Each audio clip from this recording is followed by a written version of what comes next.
Hey, everybody. Welcome to. Oh, wait. Never mind. I am live. Well, welcome to Buzzing About Romance, where, on a whole, we tend to be a bit of a shit show. Hilarious. I am Becky, and I am super excited to be joined by some amazing romance authors this week. I am joined by author Amy Award and Mika Lane and Sylvie Stewart. Welcome to the podcast, friends. Hold on. Thank you. Thanks. I'm super excited to have you here joining us. We are streaming on YouTube, and then this will go on our podcast feed when we're done. But if anybody is joining us and has never done one of our live streams episodes before, you can ask questions in the chat, and I will pass them on and ask the authors. And really, unless it's completely ridiculous, we'll answer it. I'll answer anything. Yeah, I don't have a lot of boundaries or rules. More ridiculous, the better. Right? Give them all to us. So our amazing guest authors, Amy Award is known for her witty football rom-coms. Mika Lane, the queen of steamy writes that are lighthearted and contemporary romances. And Sylvie Stewart, whose heartfelt and humorous stories captivate readers. I do have to say, I was trying to think about it, and I was trying to debate which of you is probably the spiciest of the readers, because we know Amy likes... She likes the slow burn in her contemporaries, though. It takes forever for people to do it. It's not that I like the slow burn. I don't even like a slow burn. It's just accidentally don't do it until like 2/3 the way through the book. I think Mika won, though. I think Mika might be our... Ooh. I went looking, and so for Buzzing About Romance, we call the point where the stuff happens, the pop. It's the put out percentage. It's the percentage of the book you have to read before there is on page naughtiness or fun times. Oh. And so I went looking in the back of what I have read of everybody, and I think that Mika pops earlier than, but Sylvie, you were a close second, just so we know. Depending on what you read, I might have been, but I actually do slow burn a lot. A lot of my books have been reverse harem. So when you have 3 dudes, you got to get the party started. Yeah. Everyone has to have their chance. Right? There's no time to waste. It's a lot. And I will say, I do, Michael, enjoy your why chooses, your thruples and stuff. Like, you don't give me too many guys. I start to get a little lost when I'm like, hands, 2 holes, a mouth, like more than 4 or 5, I start to get lost in the numbers. When I first started writing them, I would have 4 guys, and and then I thought, like, oh my God, this is out of control. So I cut back to 3, and life became more sane. 3's comfortable. I don't have to pull Barbies out to see where things are going. Does anybody else do that? Like, is it just me? I don't.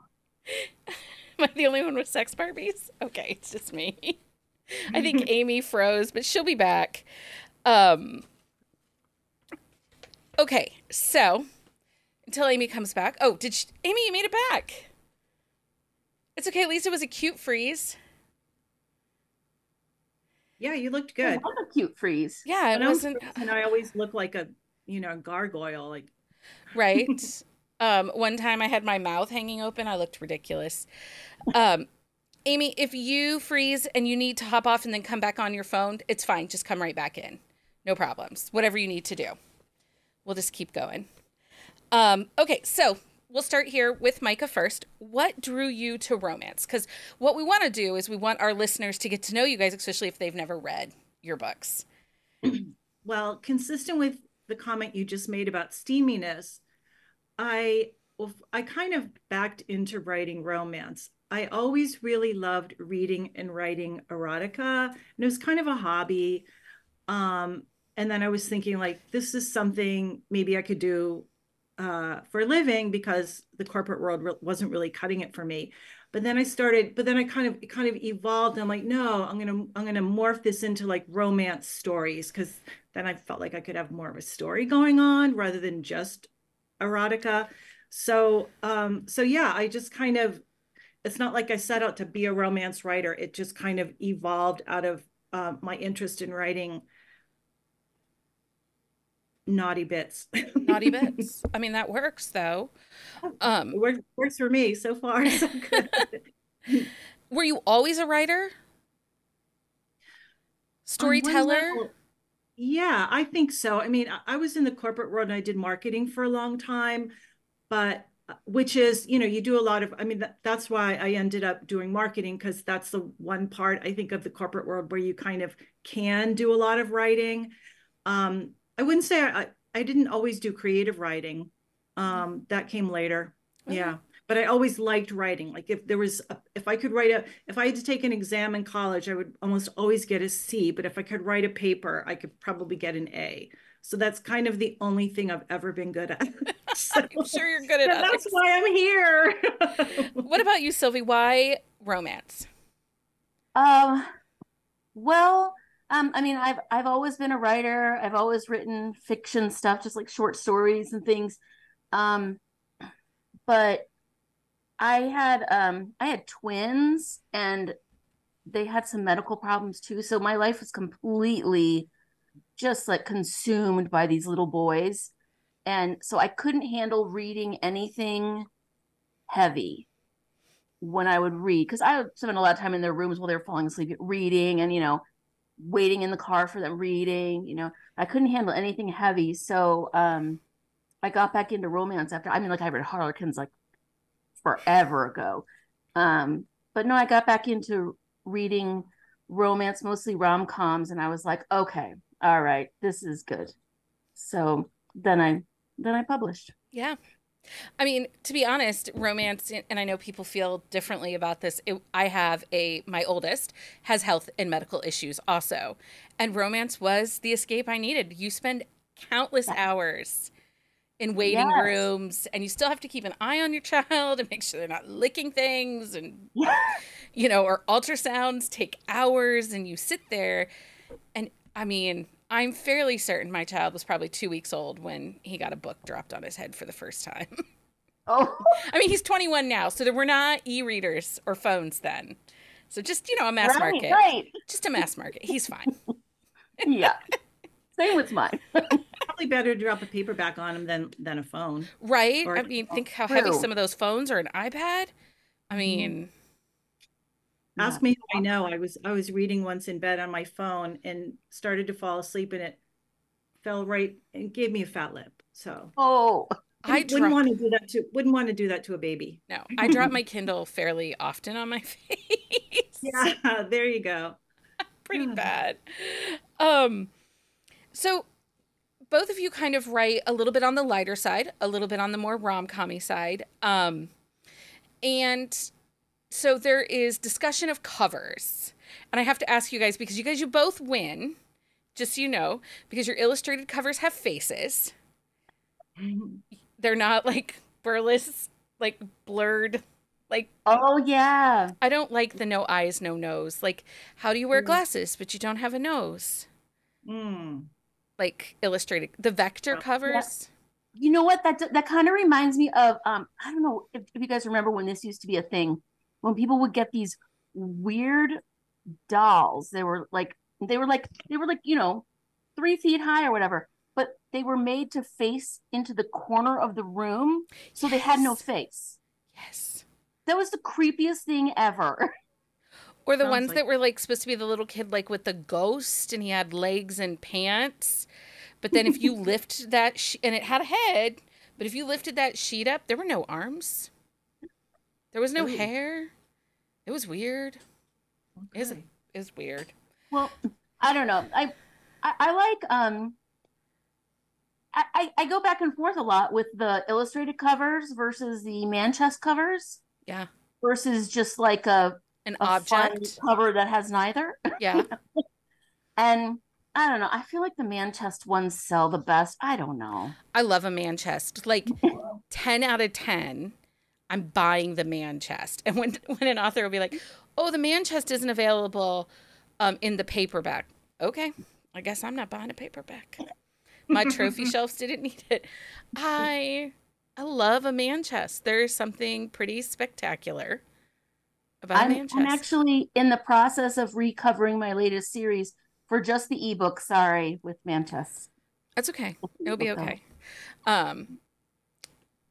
Amy, if you can't turn on your camera and you're just going to do voice, which is cool, just let me know and I can make it so that we at least see a square with your name on it, so you're not just the voice looming in the shadows. Is she there? Did she come back? No, I'm here. Oh, you're here. Yeah, you might leave the Okay. camera off. It might just be easier that way, since you're on hotel internet. We're talking about covers, and Amy knows how I feel about faces. She's listened to me complain about them. I'm looking at one of mine right now to make sure they have faces. I'm like, They just yeah, need eyeballs, nose, and lips. That's all. works for me. Yeah, I don't know. It's a whole thing. It's a whole thing. It's covers are weird, right? Because I'm an old school romance reader. I am older. I started reading romance in 1990. And I'm used to the cover changes, frequent cover changes.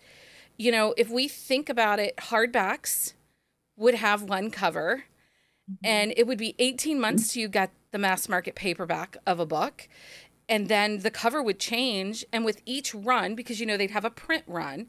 So maybe this book only got 1,000 print run with this cover.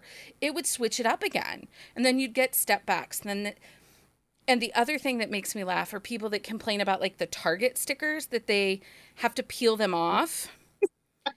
And I'm like, you do not understand. If you read old school mass markets, the cover runs would have the sticker imprinted into the book, and it would take away, like, I think of the Joanna Lindsay, one of hers that the woman is kneeling down and it looks like she's getting boob fucked on the cover of the clinch cover. It's pretty naughty. I have it. But in the second run, they add New York Times best-selling sticker emblem on it and cover his butt, so his butt's not naked in the second run. And I'm like, way to destroy a cover. You're like, that was my favorite part. Right? I liked the butt.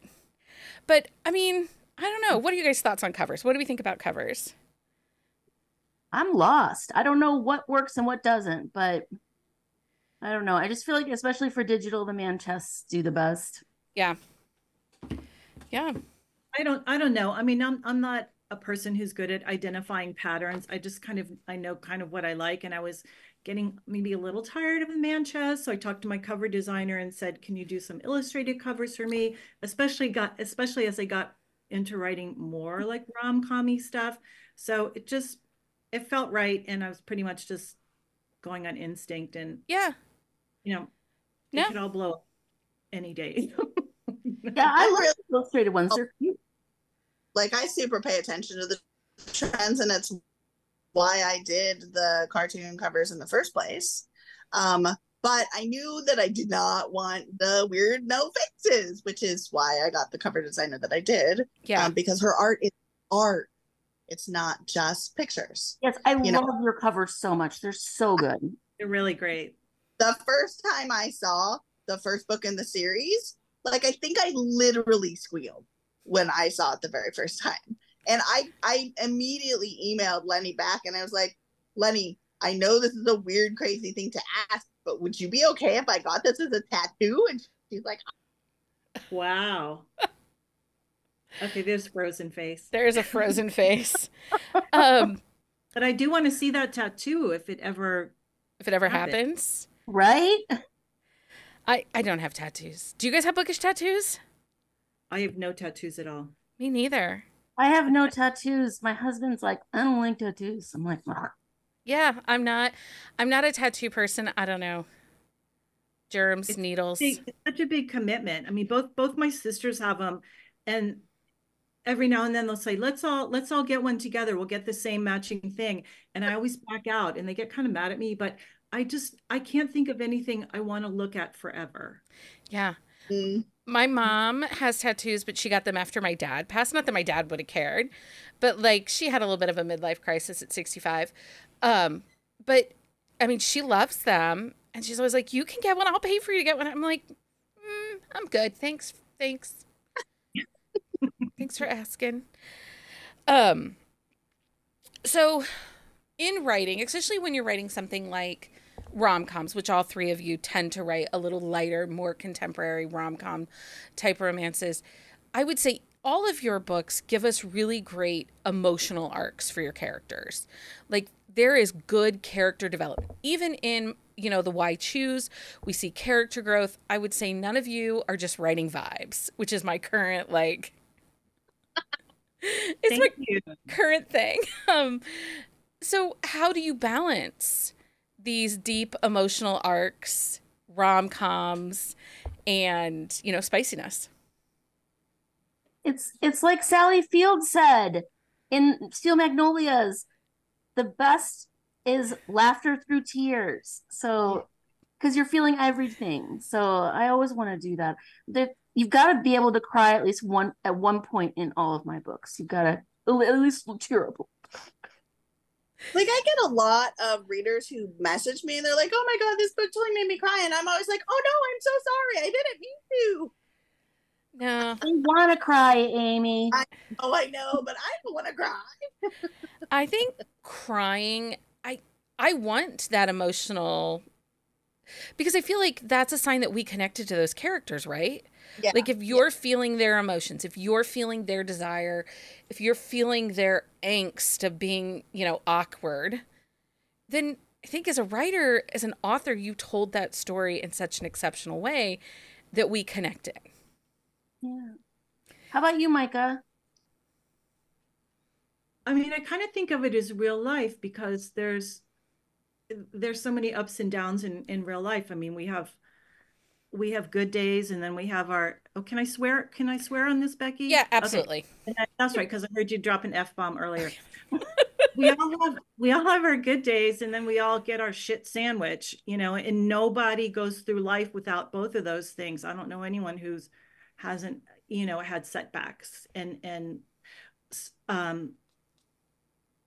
so I guess it feels kind of natural to sort of try and balance the two, because it's kind of how I experience the world.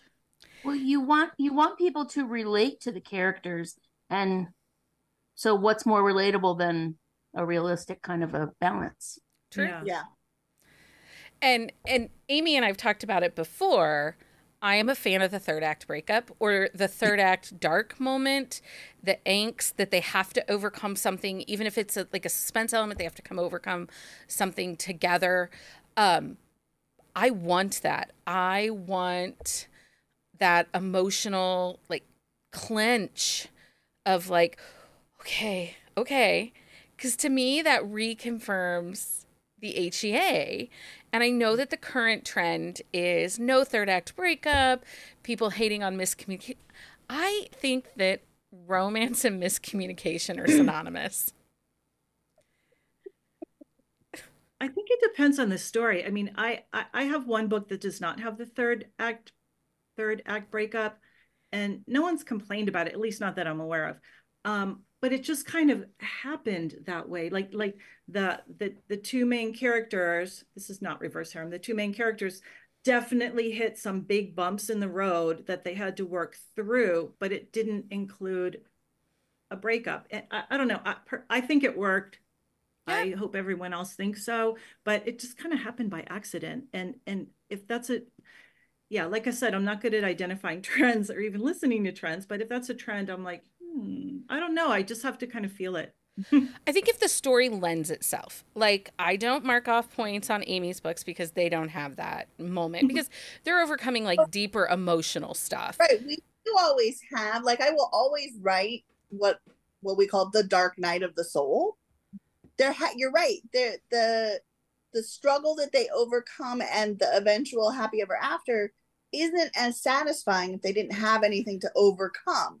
I mean, that's why we read stories, is to see people grow through those arcs. So if there's nothing bad that ever happens, then it's not satisfying to us at all.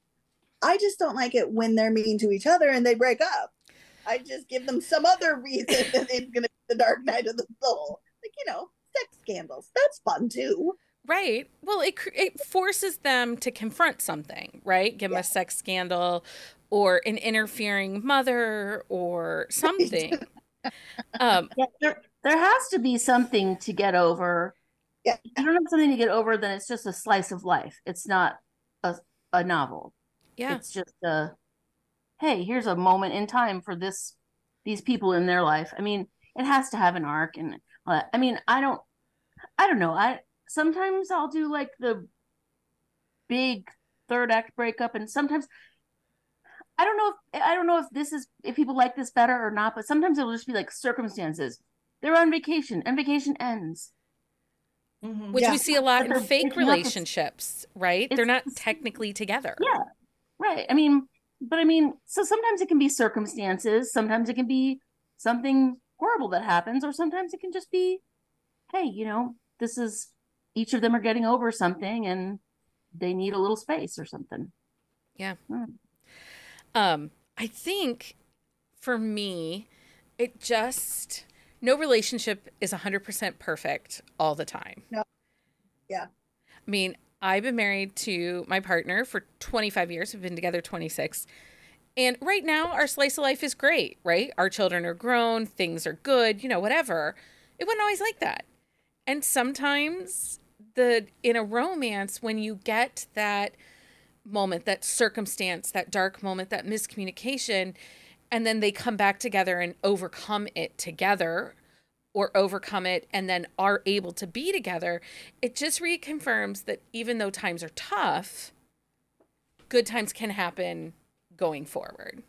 And it just, I think it makes them stronger, and it just says, okay, yeah, they're going to be together forever. Yeah. HEA. Forever. I'm also okay, so do you have, maybe when you're writing, do you have a bad bookish trait? Like, do you like to do certain things to your characters, or are there things that you don't put in your books for purpose that that people would really like to see you put in your books? Ooh. I ask because my terrible bookish trait, I don't read epilogues. Oh, no. Never. Well, I have to read Melanie Moreland's because she says if I don't read them, she's going to kill me off in one of them. So now I have to read them all. I'm going to use that against you. Read epilogues. So I think it comes from, I started reading Bodice Rippers in the 90s, like the Joanna Lindsay's, the Jude Devereaux's. And those books often start with the scandal, the dark moment in the beginning. They're forced to get married, and then the story is them coming together, maybe overcoming some other issue, and they get their HEA. Like, they go on and live happily ever after. There aren't epilogues in those. Julie Garwood never put an epilogue in a book. But the epilogue ties everything up. But could it have been, if I have to read it to get the full effect of their HEA, then shouldn't it have just been another chapter? I do look at epilogues as kind of an add-on, not necessarily tying things up. So if you skip it, yeah, it's like, it's supposed to be a bonus chapter, right? But now I'm thinking maybe I shouldn't do it that way. I think I'm the only one that doesn't read them. Everybody else, like, I said it one time in a live podcast recording, and I said, yeah, my bad bookish trait is I don't read epilogues. There was a collective gasp. Like, everyone was like, what? I feel like it's like the cherry on the sundae for the reader. Like, we're giving them something extra because they don't want to say goodbye. So you're like 6 months later, and then you get to see them like together, and anything that happened in the book, where there was maybe a bad person who needed to get their comeuppance or whatever. You can be like, oh, and so ended up in jail, boo boo boo, like like some kind of satisfying like morsel. Yeah. But if that's all it is, and you wrote the story in a way that it tied all of my worries up for the couple, I don't need the epilogue. Yeah, you're right. You can have a sundae without cherries. You're right. I mean, it might not be as good, but it still hits the spot. See, sometimes I use an epilogue, though, to introduce the next book. Like the two characters who are going to be in the next book, you get their meet cute in the epilogue. I've stopped doing that, but sometimes I do that. Yeah. I mean, I definitely treat my epilogue. I don't even a lot of times even call them epilogues. I really do call them bonus chapters because I for sure tried to wrap the story up within the actual book, like within the chapters. But like with the epilogue for my latest book, the kitty cat. I don't. You could say it. You can say it. All right.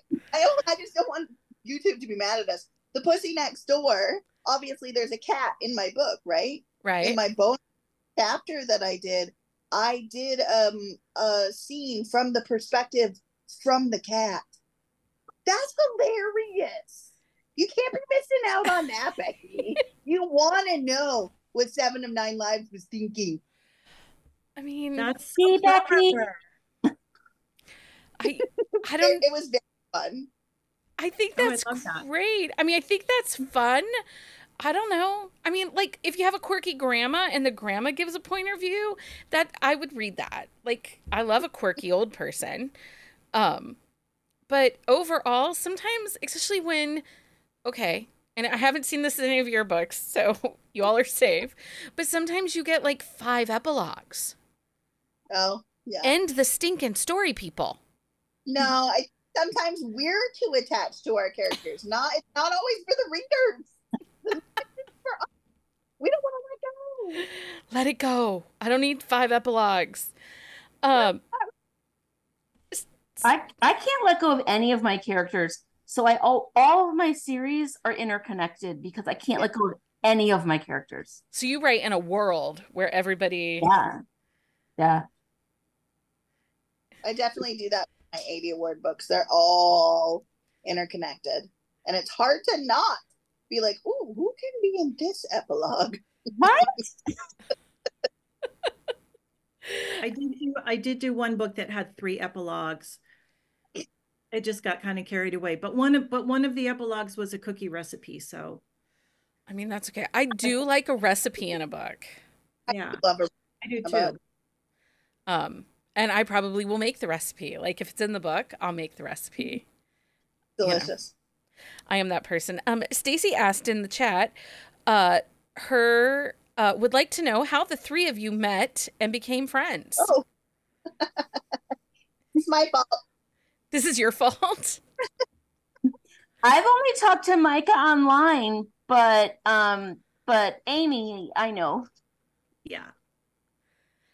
I know Amy from like the conferences and so forth. Yeah. So People sometimes. I'm just like, hey, you're going to be my friend. Hey, do you want to do this podcasting with me?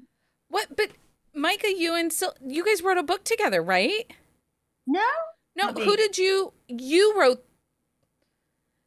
Oh, I wrote with Marika Ray. Marika. Oh, okay. Yeah, I write with her. Yeah. That's the Hot Flashes. Yes, the menopausal women with the retiring hockey players. Yes. Yeah. So I had it as Mika Lane. It was the one who was. Anyway, I'm really enjoying it because menopause, like as a menopausal woman, I'm like, yeah. Girl, we need to stop. I really am liking the midlife romances. Me too. I enjoy a older heroine. I struggle sometimes, and I think it's because of the stage of life I'm in right now. My children are 21 and 19, so new adult and college is very hard for me. Oh. Yeah. Do you ever come across, Becky, books that have characters with your kids' names? No. My kids have pretty generic names. I have a Christopher and a Sydney. So yeah. it's I wrote pretty that one. it's pretty common. Names are fine because I married a man whose family uses the same 5 names every generation. Like everybody has the same 5 names. So names are names. Like it doesn't, and I can't say anything. I have a brother who's a 3rd. You know, I don't know. We repeat a lot of names in our house too, just not as much as my husband's family did. His mother has like 215 first cousins, and I swear most of them are Marys, Elizabeths, and Glorias. That's crazy balls. They're How nice. is that even possible? His I feel like that's so great in a rom-com. his grandmother was one of 16 children, Australian and Irish and Catholic. That's how that happens. Say Catholic, yeah. Yes, everyone's name is Mary. Yeah. Mary Elizabeth. Or middle name. If your first name's not Mary, your middle name is Mary. Yes. Yep. Yep. And they're the sweetest people, and they are so kind. But yeah, everybody has the same 5 names. Yeah, I was brought up Catholic, and Micah, my middle name is Maria. Yeah. Yeah. Yeah. Of course. Yeah. My middle name is Marie. My sister's middle name is Mary. Oh, Yeah. yeah. My sister is Anne Marie. Yeah. Yeah. See? I was almost a Ruth. Instead, I got Rebecca. So, Oh. you know, Ah, we very, very biblical. yes, that's we are. I always like to say, like, my dad was a deacon in the Catholic Church. Like, he almost became a priest. So, yeah. Yeah. I think I've read a book about that before. You might have. We are fairly names are interesting. So, how hard is it for you guys to name characters? I love it. I do too. Do you keep sometimes I just know their name. Sometimes I just know. Yeah. But it took me a while with the Kingmans to come up with all of their names because I knew I wanted to do the alphabetical order thing. But I also knew my first character's name was Christopher, and I was like, that's not how you do the alphabet. It doesn't start with C. So I made his parents A and B so that I could start there. Brilliant. As I was going through the alphabet, I'm like, what names are sexy start with G? I don't know. George, not going to be George. Sorry, George. Well, that's how you tell the age of all the Bridgerton kids, right? Right? Oh, yes. Legit stole that from Julia Quinn, like straight out. Thanks, Julia. She's doing the work. It's fine. Mike, how hard are names for you? You know, I feel like each book it gets a little harder because I'm nervous about repeating. And I know some authors are super organized and they have these like Bibles with all their content organized, and I don't. So I just kind of have to like bushwhack my way through it. And, you know, I do search online like everyone does, I guess. Oh my God, babynames.com or whatever. Totally. Yeah, totally. Or like good, you know, popular French names, popular Spanish names, popular Russian names. You get some ideas, but most popular name for someone born in 1999 or whatever. yeah. Website. You know, it's funny. I don't think oh, sorry, go No, ahead. go ahead. You don't think you've what? I don't think I've repeated yet. And I've written enough books that I figure if I do repeat, maybe the reader won't remember. Yeah. Sorry. I was. If I don't remember, how could a reader remember? Micah, I think you and I are soulmates then because I don't keep character Bibles. I don't either. I had a reader start one for me for my 80 award books, and I was like, "You're amazing," because I'm never gonna do it. Oh.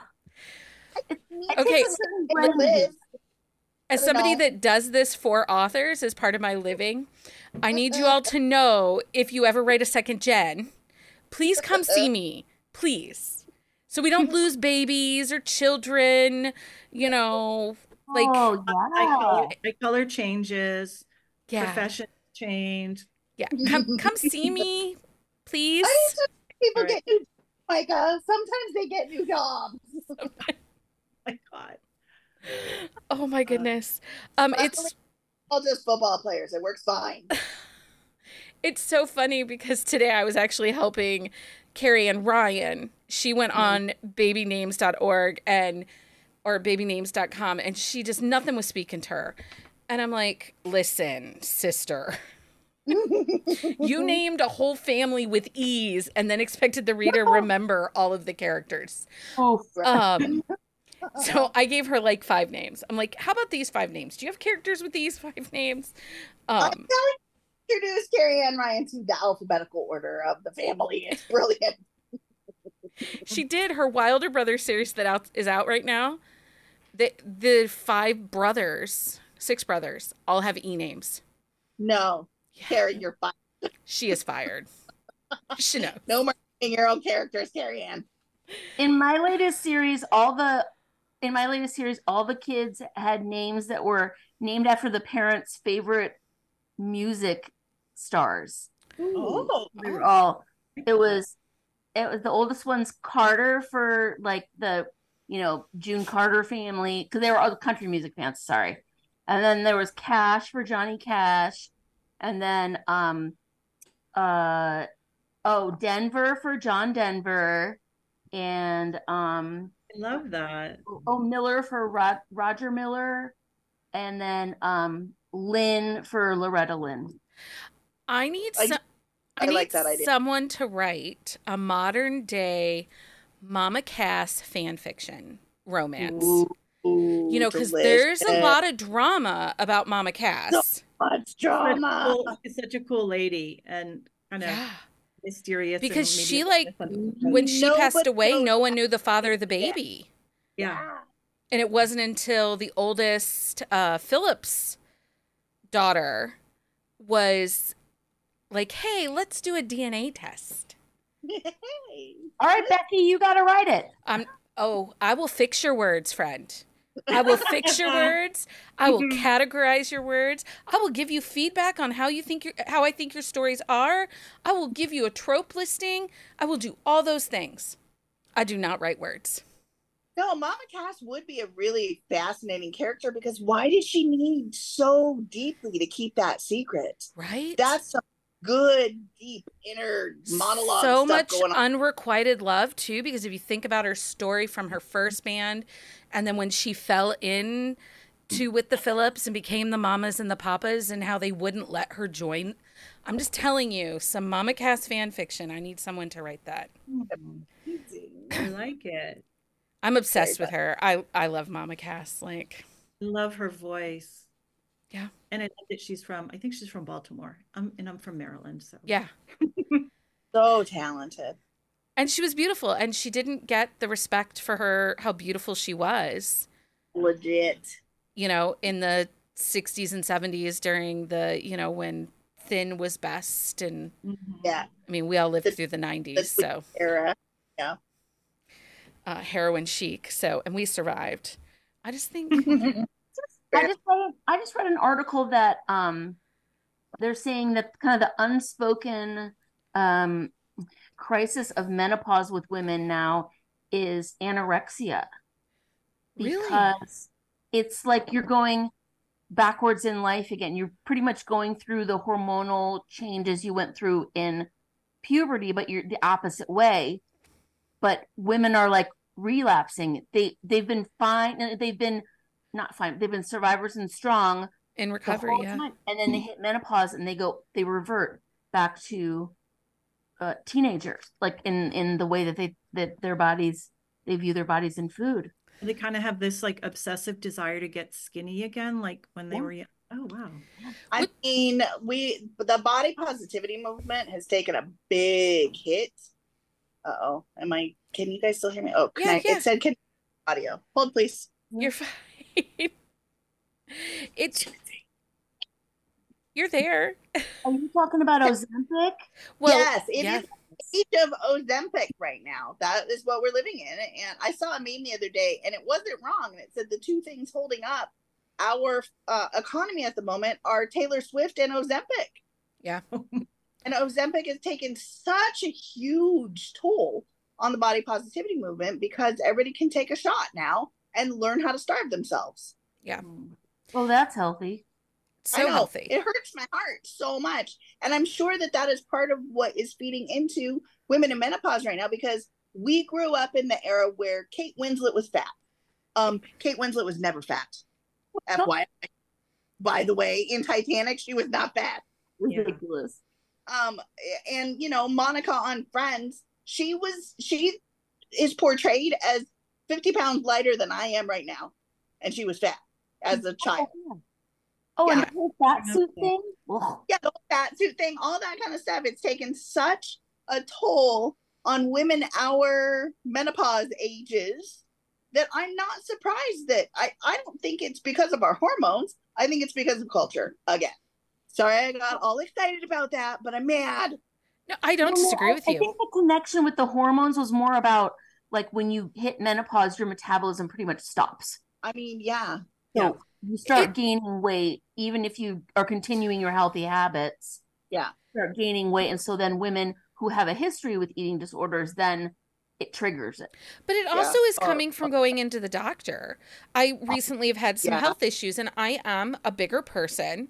And I've always been like borderline, almost like that pre-diabetic phase. And I am not diabetic yet, but I went in and my A1C was such that the doctor was like, you know, after you get all your test results and everything comes back, we can get you on Ozempic. And my mother had gastric bypass in the 90s and went from heavy to thin, and it was a nightmare. Like, I love my mother very much, and now there's some health issues, 30 years later. I don't want that. Like, do I need to lose weight? Yes. I am not diabetic, but I do need to watch what I eat and get more exercise to be overall healthy. We all need to watch what we eat, right? Get more exercise. Regardless, I have been chubby my entire life, and never once have I been pre-diabetic. Ever. Never, ever. But does every doctor want to talk about that? Yeah. Yes, they do. I never had gestational diabetes with either of my pregnancies. And you go into the doctor, like when you're pregnant, and they're like, well, we have to test you for that. I'm like, yeah, okay. Wow, I can't believe you aren't. Uh-huh. Oh, what? Okay, thanks. But it's why, so I love that, especially when we get to read stories about midlife, whatever, menopausal women's fiction, I don't know what else to call it, where they are battling that but it's the same battles that we had to battle when we were in our 20s or in our teens. And I think that that's so important for us to have in romance, because we're so much the genre of hope for everybody. Not just when you're in your 20s, but also when you're in your 50s. And I do love that that we're seeing the midlife romances, So much more than there ever used to be, right? Right. My children are grown, they're in college, and there is life. Yeah. Because that's one of the best things now that my children are older. My husband and I, we can go and leave for the weekend.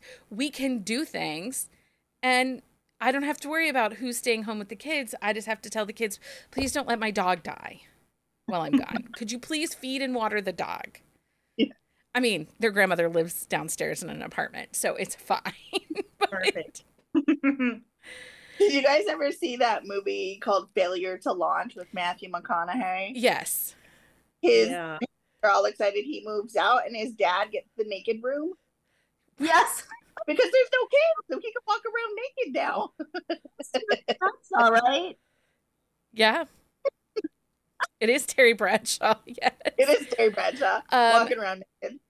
I have to watch that again. It's been a long time. And isn't the mom Kathy Bates? Oh yeah, you're right. She's so funny. Oh, I love her. Okay, so back to romance books.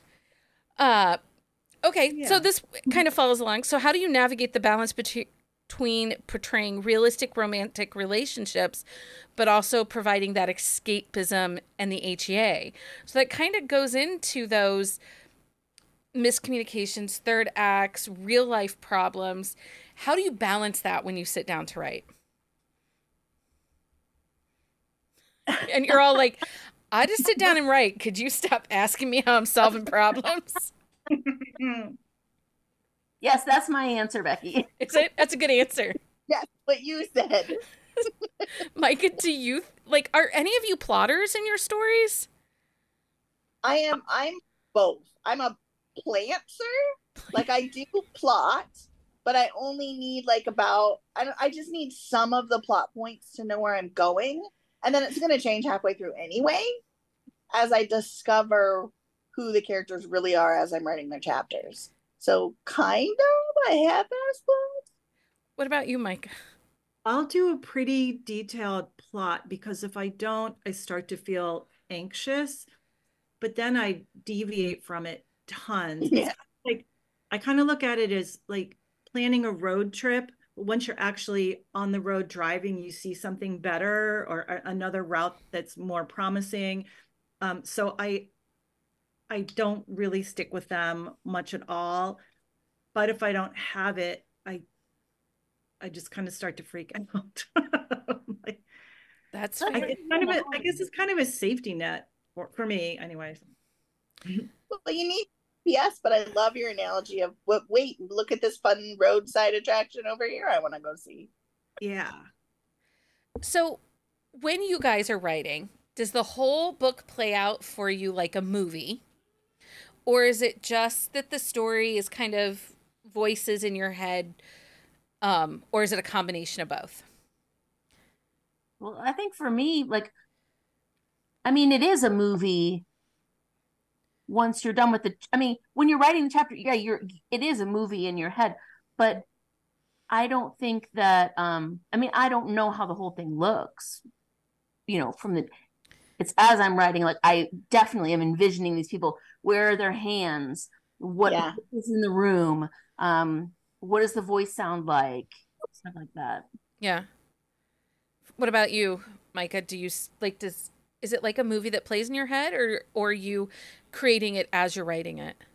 Definitely a movie that I'm creating as I'm writing it. Just like when you read a book, you kind of have the movie playing in your head because you're picturing what's happening and you have an idea of what you think the characters look like and what their houses look like and their settings and everything. So when I'm working on a story, it's kind of the same thing. I especially if I'm kind of like in the flow and really like getting into it. I can kind of see the whole, while I'm typing, I can kind of see the whole thing play out. Okay. So I think of that. It's kind of like a movie. Yeah. What about you, Amy? Do you see it like a movie, or is it just as it goes as you write it? It's the movie is playing as I'm writing it for sure. Like I'll occasionally get a glimpse at future scenes. I can't see the whole movie beforehand. But sometimes I have some of those other scenes that I know this is going to happen. And I've seen that scene. I just got to figure out where it's going to go. Okay. I'm just curious about it because what prompted that question was like last year where the whole, like, when somebody tells you to close your eyes and visualize the apple. Right. And like my partner, he doesn't see the apple. I see the apple in red, in detail. I'm a 5. Yeah. Yeah. He just sees black. Yeah. That's so crazy to me that our minds are like that. Right. I always see the apple. Like, I can taste the apple. I can take a bite of that apple. and I can smell it. It's got that kind of waxy thing from the store. Yeah. Yeah. So it's always interesting to me how authors see their books, and do you get the voices percolating in your head, or is there an idea that just kind of takes hold and you're like, I have to write this down?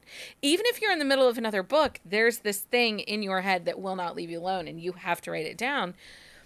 Because then I know there are other authors that are like, they just sit down and start writing and don't necessarily have a plan or a voice in their head that's talking to them. You have to know some to a certain extent. You can't. I don't think some people do, though. I don't think there's. I've read the books. I'm pretty sure there are some that don't. That fascinates me that someone can sit down and tell a story. And well, I mean, I'm assuming they hit all the points that we're supposed to, you know, Dark Night of the Soul and everything. Maybe if you don't plot, you miss those. I don't know. I think some people can wing it and they do fine. I wish I could. Yeah. I mean, I've introduced characters that I didn't know were going to be in the book. When I read chapter, I'm like, oh, I love it when that happens. Yeah. I was like, surprise. So, I was just writing the other day for the latest book in our Hot Flash Hookups series with Marika and I I made a little comment. We do a Google Doc of the whole thing, so we do alternate chapters, and I just wrote a little comment. I said, "Surprise! He has a sister." And she's like, okay. Well, so actually, J.R. Ward, last fall, we went to her Readers on the River in Louisville. And she doesn't always have ideas when she sits down. She just knows she has to write a book, sits down, knows the world, but just sits down and whatever character comes on page is the one she's writing about. Wow. Yes. I literally have to think about my books for years in advance. And I didn't really know that that's what I was doing until I had to write a book that I hadn't thought about. And I was like, I don't know. Most of my characters, I have to have thought at least about the premise of their book, literally for years. And this would be interesting to me if Micah and Sylvie, if you guys do this. I grew up, and I didn't realize that everybody didn't do this. I essentially tell myself stories as I'm going to sleep, like you would, like, read to your kids to tell you a story. I still do it to this day. I imagine things as I'm going to sleep. Now they end up in books, but they didn't always. Yeah. Yeah, I think it's just a creative mind is a little different than a more analytical mind. Mm-hmm. I don't disagree with that. It's really interesting to me how it is so different. So Claudia asked in the comments, what is your favorite thing to read in a review, or do you not read your reviews? Like, what is the thing that you want to have the nice DM in your social media that says, XYZ? For me, hands down, it is what was your actual experience while reading the book? Not, I loved it, it made me laugh, it made me whatever. I want to know, like, one of my all-time favorite reviews, and truthfully, I can only read the 5 stars because the other ones hurt my heart. Fair. Whatever.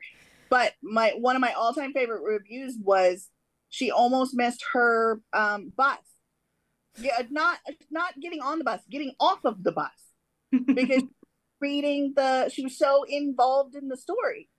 And another one where the girl was like, I called in sick to work. Like, that is an experience that happens to you while you're reading the book that tells other readers this was so good that I had this experience while it was happening. Yeah. Yeah, that's high praise. I've had a few reviews where people have said they've stayed up all night long reading the book. Yeah, and I was like, oh my God, really? Thank you. Yeah. What about you, Sylvie? Is there something you want to hear? Yeah, the stayed up all night and I'm so tired today one. The I threw my Kindle across the room. That's a delicious one.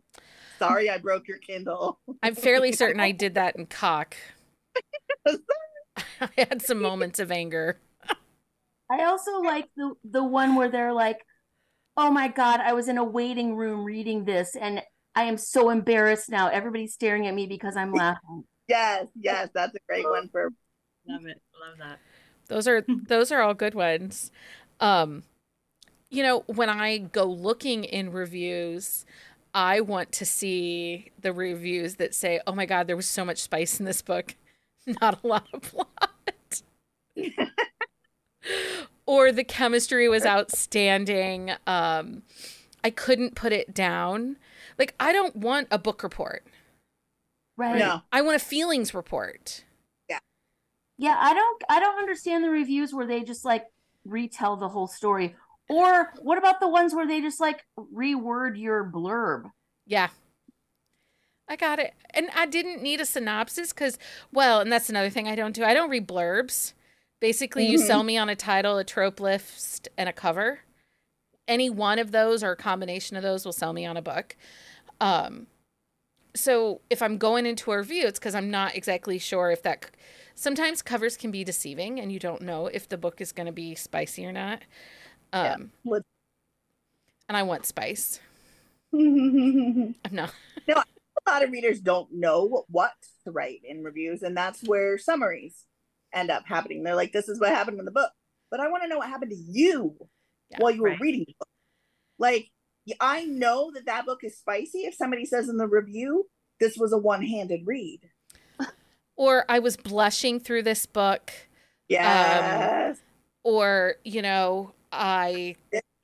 This book made me fearful for my partner. Yeah. Yes, that's a spicy book right there. Those are the things I want to read. Those are the things that are like, okay, then this is a book for me.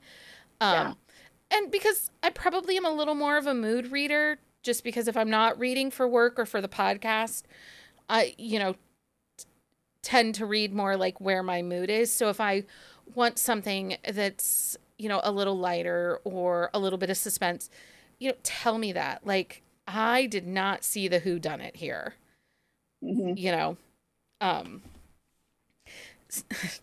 Jenny says her last read was an ugly cry. See, and that's a book I would read when I knew I had to cry. Right? If that's what you're looking for, that Jenny having that experience and putting that in her review makes me know that book is worth it to me if that's what I'm looking for. Yeah. Well, and that's I want to know. And that's part of something we try to do with the podcast, especially our community that's interactive and engages with us. I know there are certain books that are for certain people, and there are certain books that aren't for some members in our community. Like, I know there are several in our community that have content and trigger issues, and so I know not to recommend, or if it's going to push their boundary, I'll be like, hey, I do think you would like this story, but it is going to push you into a little bit of your uncomfortable zone. Yeah.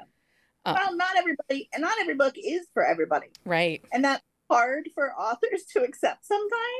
Like, I want to make all of you so happy, but not everybody wants to be happy all the time. Fine. Don't read my book. Well, and so have you ever had to break up with a trope? Like, when you're writing, like, you've tried to write this trope several times, and every time you do it, it just doesn't land. I can't write enemies to lovers. Don't tell anybody. This does not surprise me at all about you.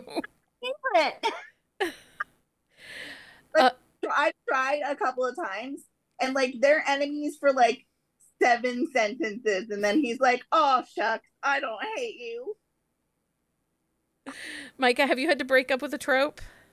I don't know if this is necessarily breaking up with the trope, but I did do a series of mafia romances, and I think they came out okay, but I realized they just weren't like dark enough or mean enough. Like, I just don't have it in me, right? Like, my happy place is to write something light about like a hot mess of a heroine. So I kind of had to, I guess I had to break up with my mafia books. That's okay. Maybe I can your mafia books. I can't read mafia because they're too mean to each other, but I think I could read yours, Micah. We did an episode where we graded the mafia as far as like gray, mafia light, mafia gray, and dark mafia, because there are people that want kind of that crime, that underworld, but they don't want the darkness of mafia, which I appreciate. Like, I accidentally a million years ago picked up Buttons and Lace. It was in my library by Penelope Sky. Mm-hmm. And that book is dark. Mm-hmm. Like, these people that are like, oh my God, Haunting Adeline is the darkest thing I've ever read. I'm like, you have not read Penelope Sky. Because that book opens with the heroine being sex trafficked by her fiance. Like, it is dark. Wow. And all the triggers. And again, I read it before the dawning of trigger warnings and all that kind of stuff. Yeah. And I read it. I liked it. Her world is, interconnected and stuff like that. But I know there are people that we will not be ever recommending that series to. Me. Yeah. I like reading a lot of some of the dark stuff, but I just don't think I'm that good at writing it. But there are people that want mafia, that want it, but don't want all the drug trafficking or the, violence. I struggle with motorcycle clubs. Yeah. Because I feel like there's a little bit of a degradation towards women. Yeah. I can't write dark. Yeah. And I realized that if I want to write like an ultra alpha character, the whole book needs to be from the woman's point of view, because I Ooh, can't that. see the head of a super ultra alpha Fair. and kind of justify. I don't know. I think I would just make him too nice. He can be an ass to everybody else, but soft for his heroine. I want like Sunshine Mafia. Is that a thing? Sunshine Mafia. Melanie Yes, Moreland. Melanie Moreland. Her Men of the Fall series. Oh, They all are right. Sunshine Mafia. Sunshine Mafia. They are. Okay, so I'm going to ask you some rapid fire questions, then I'm going to ask you what's next, and then because we've hit an hour. See, I told you we wouldn't talk about anything of any. This is what we do. Okay, like single phrase, single word answers. We'll just start with Micah. We'll go Micah, Sylvia, Addie, or Amy, whatever we want to call her tonight. What is your go-to snack while writing? I'm trying to be good lately, so cheese sticks. Okay. It was goldfish crackers, and now it's string cheese. Jeez. Amy, what's your go-to?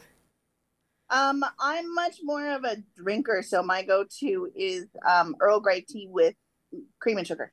Okay. If you weren't a writer, what would you be doing? Micah? Nothing. Nothing. It's all I can do. I know. I don't know if that sounds sad, but it's really kind of the only thing I'm really good I at. agree. This question does not compute, Becky. Okay, bad question. I will not use this one again. I'd like to be a rock star, but that that's not going to happen. So Right. I have to be. You're not going to be a Hooters waitress either. Oh, No. I'm too old. I've never then. been to Hooters, but I would go to I your miss my Hooters. window. I miss my Hooters window. My boobs are too flat now. They hang down too low. We need midlife Hooters. Hooters. Sylvie, do you want to answer that, or are you saying never mind? Oh yeah, I would be a not very successful graphic designer. Okay. That's what I was before I was an author. Fair. Yeah. Fair. No, if I really couldn't do this, I was a teacher of English as a second language for a long time. Yeah. And I loved it because I could do it all over the world. So that's what I would do. Micah, coffee or tea? Tea for sure. Sylvie, coffee or tea? There. Neither. Are you a Diet Coke, Diet Pepsi, Diet Dr. Pepper? Seltzer water. Seltzer water. Bubbly water for the win. Okay. I'm a coffee drinker. I'm a both. It's like both. self-medicated ADHD. If you could have dinner with any of your fictional characters or any fictional character in the world, who would it be? Anybody? I picked James Bond. James Bond? I can't. It's too hard. Amy, do you? I'm going to Kingman Family Game Night all day, every day, twice on Sundays. I would go to that. Right. I love a game night. Okay, so what is next for each of you? Michael, what's next for you? Do you have a current release and an upcoming release? I have a book coming out in October called, I'm looking at the bulletin board over my desk, From Wink to Kink, and it's my third hockey rom-com about a stuffy librarian who accidentally ends up on vacation at a sex retreat, and she meets a hot hockey player there who's also there unintentionally. So fun. I can't wait for that one. That sounds fantastic. Sylvie, what do you have going on? I just released the last book in my Love on Tap series, which is about a family that owns a brewery in Asheville. That one's called Stout of My League, and it's a sports romance. And then next is the next book for Marika and me in the Hot Flash Hookup series. This one's called Night Sweats and Hockey Nets, and it's the woman is a recent widow, and she's just moved to town. She's the coach's daughter, but they're grown, you know. And Yeah. then the guy is the goalie who's like, he's super growly. It's a Grumpy Sunshine. Oh, And sounds he's fantastic. super growly, and he is dirty and bad. Love that. Amy, what's next for you? Let's see if I can be on camera for 2 seconds and my internet not freeze. So I just released The Pussy Next Door, which is the third book in the Cocky Kingman series. And then have a little bit, a teeny tiny bit of time off left before I'm diving into the next book in the series, which I have not revealed the title yet. We're having very much fun guessing the title over on my Instagram right now. It's not The Axolotl Downstairs. I know it's not. It's gonna be dating lessons. I love a sex coach, a relationship coach. Love that. Fun. Well, thank you, ladies, for hanging out and joining me. Thank you. Thank you so much. It was really fun. Quick Patreon update. Thank you to our swag pack sponsoring authors. For July, Elaine Trommel, Sienna Snow, and Sarah Bale. We appreciate you sending us goodies to send out and share with our community. You can find out more information about becoming a Patreon member at patreon.com/bookcaseandcoffee. Make sure you join us back here Wednesday night for our discussion of Wild Open Hearts by Catherine Nolan. This is our July book club pick. And we are back next Sunday night with our Olympic romance book picks. Opening ceremonies are Friday, and we are going to share Olympic romances on Sunday. Awesome. You can find the current list of books for our upcoming Wednesday episodes on our website, and don't forget to follow us on social media for more updates and join our community of romance enthusiasts. If you loved this episode, please leave us a review on your favorite podcast platform and share it with your friends. Your support helps us bring more exciting content to you every week. Again, ladies, thank you so much for hanging out with me. Of course. Thanks for having us. Of course. Until next time, everybody, happy reading. Find us on Instagram at buzzingaboutromance or on Twitter at buzzingromance. If you like the podcast, please leave a review. If you'd like to support us directly, join the Bookcase and Coffee Patreon and receive exclusive content only available to Patreon members. Check out bookcaseandcoffee.com for our on-the-shelf show notes.